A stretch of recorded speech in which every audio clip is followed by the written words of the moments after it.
V Zafar more often in imagination than in reality. ഇത് ഭയങ്കര meaning ഫുള്ളായ കോട്ടാണ്. നിങ്ങൾ ആലോചിച്ച് നോക്ക്, നിങ്ങൾ ജീവിതത്തിൽ ഏറ്റവും കൂടുതൽ തവണ സഫർ ചെയ്തിരിക്കുന്നത് ജീവിതത്തിൽ ഒരിക്കലും നടന്നിട്ടില്ലാത്ത കാര്യങ്ങളെ കുറിച്ചിട്ട് ആലോചിച്ചിട്ടായിരിക്കും. ശരിയല്ലേ? നിങ്ങൾക്ക് പെട്ടെന്ന് നെഞ്ചുവേന ഒന്ന് വിചാരിക്കും, നിങ്ങൾ ഭയങ്കരമായിട്ട് വറീഡാവും, നിങ്ങൾ വേഗം ഗൂഗിൾ ചെയ്യും, അല്ലെങ്കിൽ ChatGPT ചോദിക്കും ഇത് അറ്റാക്കിൻ്റെ ലക്ഷണങ്ങളാണോ എന്ന്. ആണെന്ന് പറഞ്ഞാൽ പിന്നെ നിങ്ങൾക്ക് അവിടെ മനസ്സമാധാനം ഉണ്ടാവില്ല. നിങ്ങൾ പോയി ടെസ്റ്റും കാര്യങ്ങളൊക്കെ ചെയ്യും, റിസൾട്ട് വരുന്നത് വരെ നിങ്ങൾക്ക് ഊണുണ്ടാവില്ല, ഉറക്കം ഉണ്ടാവില്ല. അവസാനം റിസൾട്ട് വരുമ്പോൾ നിങ്ങൾക്കൊരു കോപ്പും ഉണ്ടാവില്ല. പക്ഷെ അതുവരെ നിങ്ങൾ അനാവശ്യമായിട്ട് സഫർ ചെയ്തു അല്ലേ? അതുപോലെ നിങ്ങൾ ഒരിക്കലും എക്സ്പെക്ട് ചെയ്യാത്ത സമയത്ത് നിങ്ങൾക്ക് നിങ്ങളുടെ ടീം ലീഡ് ഒരു മെയിൽ അയച്ചു, ഒരു ഇൻവൈറ്റ് ആയിരിക്കും, നിങ്ങളായിട്ടൊരു ഇൻഡിവിജ്വൽ സെഷൻ, ഒരു 1-to-1 സെഷൻ വയ്ക്കുന്നുണ്ടെന്ന് പറഞ്ഞിട്ട് ഒരു മെയിൽ അയച്ചിട്ടുണ്ടായിരിക്കും. നിങ്ങൾ ആദ്യം വിചാരിക്കുക ഈശ്വരൻ എൻ്റെ പണി പോയെന്ന് പറയാനായിരിക്കും ആൾ മെയിൽ അയച്ചിട്ടുണ്ടായിരിക്കുക.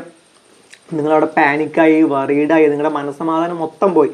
അവസാനം മീറ്റിങ്ങിലായിരിക്കും നിങ്ങൾ തിരിച്ചറിയുക മേ ബി നിങ്ങളുടെ വർക്ക് കണ്ട് അപ്രിഷ്യേറ്റ് ചെയ്യാനോ അല്ലെങ്കിൽ കൂടുതൽ ടാസ്കുകൾ നിങ്ങൾക്ക് അസൈൻ ചെയ്ത് തരാനായിരിക്കും അയാൾ മീറ്റിംഗ് വെച്ചിട്ടുണ്ടായിരിക്കുക. പക്ഷെ അതുവരെ നിങ്ങൾ സഫർ ചെയ്തു. So this is one of the greatest ironies of being human.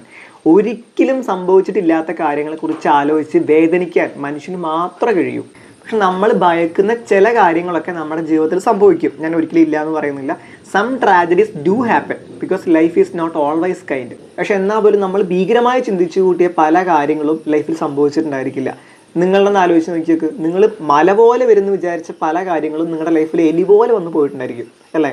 So life is unpredictable. അതുകൊണ്ട് എനിക്ക് ഒന്നേ പറയാനുള്ളൂ, നിങ്ങൾക്ക് മനസ്സമാധാനത്തോടെ ജീവിക്കണമെങ്കിൽ ഈ അനാവശ്യമായ ഇമാജിനേഷൻസും അതുപോലെ പ്രഡിക്ഷൻസും നിങ്ങൾ ഒഴിവാക്കിയേ പറ്റൂ. ശരിയല്ലേ?